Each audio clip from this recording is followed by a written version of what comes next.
Hey everyone, Mr. Sujano here, your source for gaming, tech, emulation, and open source news. Let's get started. Alright, we'll kick things off talking about Nintendo 3DS emulation with Citra, and Citra Nightly just got a massive update. So as of Citra Nightly 2042, they've implemented the Android User Interface Overhaul Part 2, and there's quite a bit to this. They've updated the design of each existing layout. There's a brand new reset to default buttons in the settings menu that resets all emulation settings to default. In the debug menu, they've exposed the new 3DS mode toggle and the CPU clock speed slider. They've exposed the volume slider and sound output mode options. You can crank the internal resolution now to 10 times, but that's going to be a massive performance hit. There's brand new theme and color options in the Options tab. And they've exposed the system username, country code, play coins, console ID, and birthday options. And as of Nightly 2045, Citra will only perform audio stretching if games are running below full speed. As a result, it improves audio quality when games are running at full speed and audio stretching is enabled. To check out the latest and greatest version of Citra, whether or not you're on PC or Android, head to citra-emu.org and click on Download. When you're here, click on Manual Download. And then pick up the latest nightly build. At the time of filming here, the last one was released 3 hours ago.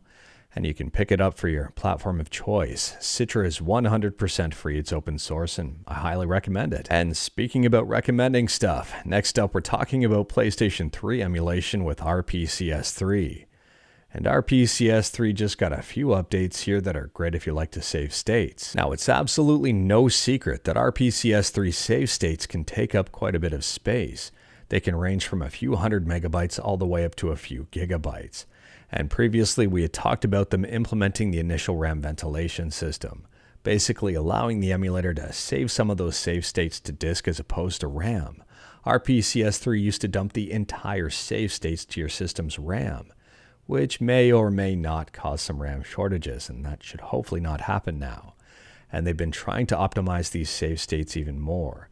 They've compressed them to take up even less space, and they've also sped up the compression to make them save faster. On top of that, they've added a brand new trophy count column to the trophy manager, which allows you to sort the games you've played by amount of trophies earned. And on top of all of that, they've implemented audio recording. For example, in Just Cause 2, you can capture video, and you couldn't capture audio before, but now you can. RPCS3 is 100% free. It's open source, and you can pick it right up from rpcs3.net and click on download. And then once you're here, you can pick it up either for Windows or Linux. And on a side note here, for everybody wondering about PS3 emulation on Android, there's nothing for Android just yet, and probably won't be for a long while. Anything you see on Google Play is 100% fake. There is no RPCS3 for Android. There is no PS3 emulator on Android at all right now. And speaking about an emulator that's not on Android, next up we're talking about Gopher 2600. Gopher 2600 is an Atari 2600 emulator written in Go, and it just got a brand new update. At the time of filming, version 0.27.0 is the latest update. We've got some bug fixes and some brand new stuff. Under CRT effects, they've improved the bevel effect. They've improved the noise implementation, which is now part of the interference effect. And they've added a flicker effect. However, none of this stuff is compatible with the brand new simplified renderer targeting OpenGL 2.1 they've added. And that's because they've added that for the Raspberry Pi. Gopher 2600 is 100% free. It's open source. It's available for Linux and Windows, and I'll drop a link to it in the description below. Moving on, and we're talking about MAME, which stands for Multiple Arcade Machine Emulator, or Subscribe to Mr. Sujano, depending on how you want to interpret that. And MAME version 0.261 has just released, and it's the last release of 2023. I'll drop a link to the entire changelog in the description below, and I do recommend checking it out. There's quite a bit of information in here.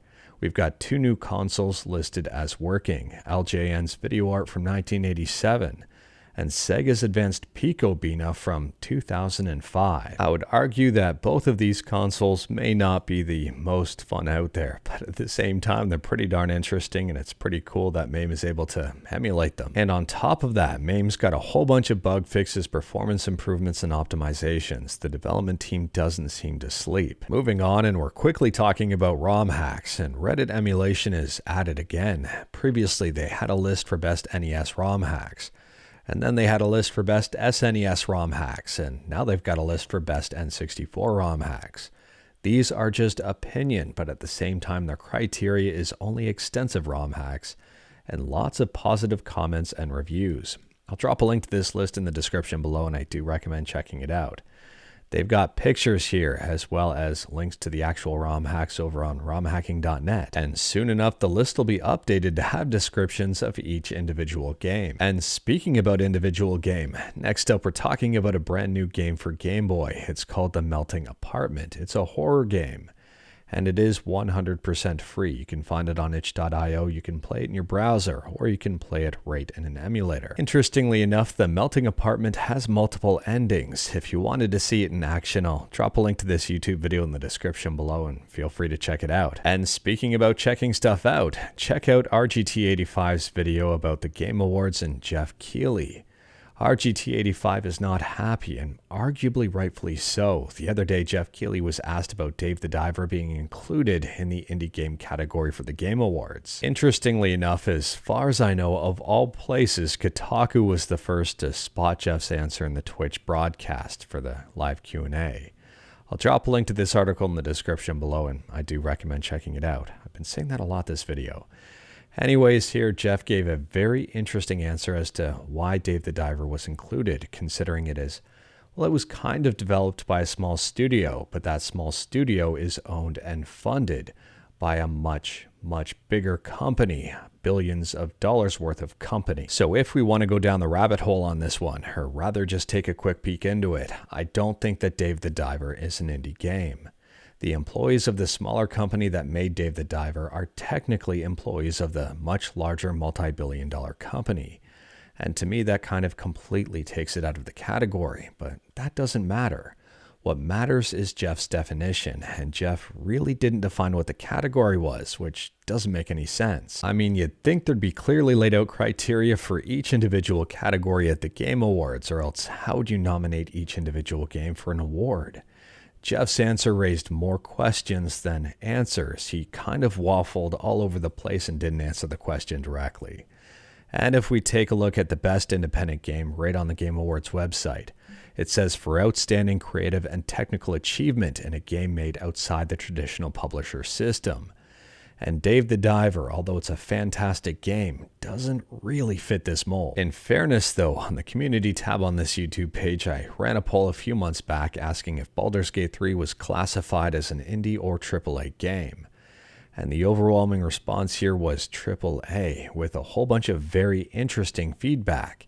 A lot of people had varied responses as to what they classified as indie and what they classified as AAA. However, also in fairness, the Game Awards should have their own definition of what indie game means to them, and that way people know why games are nominated specifically for a specific category.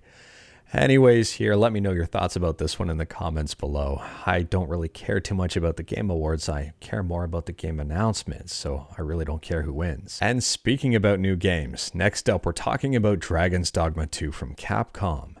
And today was the Dragon's Dogma 2 Showcase 2023, and we've got a release date.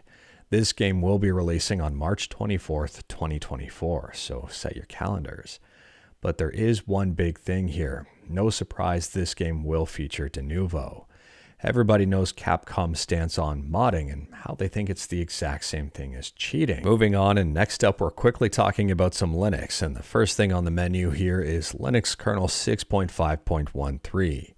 If you're using the Linux kernel 6.5 series, it's time to update. These are officially end of life. You might want to update to at least version 6.6. And the second thing here, and this one was surprising to me, but might not be surprising to others, As of Red Hat Enterprise Linux 10, they're dropping Xorg Server. It's just going to be Wayland. Now, it's worth pointing out that Red Hat Enterprise Linux 10 is not set to be released anytime soon. They're targeting the first half of 2025, so it's ways away. But it does seem that Wayland is the way of the future. If you're into Linux, if you're into this stuff, let me know in the comments below. Next up, this is a quick one and a weird one, and I guess not unexpected. Google is going to be selling .meme domains. They say .meme is here to help you LOL, spread ideas, and express yourself. Unfortunately, .meme is not free. You will have to pay for your domain, and there are already some .meme sites out there. If you are curious about this one, I'll drop a link in the description below, and I guess feel free to check and see if your site's available. That's all I got on this one. And last up here, we're talking about Goodboy Galaxy, which was a game on Kickstarter being made for the Game Boy Advance and also Steam and the Switch. And this game absolutely crushed its Kickstarter goal. It raised over $203,000, or £1,000 rather, and it was only trying to raise £18,000. Absolutely no surprise here. After raising $203,000, it smashed every single one of its stretch goals, and now it's available to purchase. There's a whole bunch of different physical editions over on firstpressgames.com. The cheapest one here is $84 for the game on Game Boy Advance. And there's also a soundtrack and a plushie. However, if you wanted to pick up the ROM on this one, they are selling the GBA ROM for $20 USD over on itch.io. I'll drop a link to it in the description below. They've also got a video of the gameplay in action. But anyways, that is all I've got for you in this one. Straight to the point, all stuff and no fluff. We talked about a bunch today. Let me know your thoughts about absolutely any of it in the comments below. If you like this video, leave a like. If you didn't like this video, leave a like, hit that subscribe button, check out my other videos, don't tempt fate, save your state.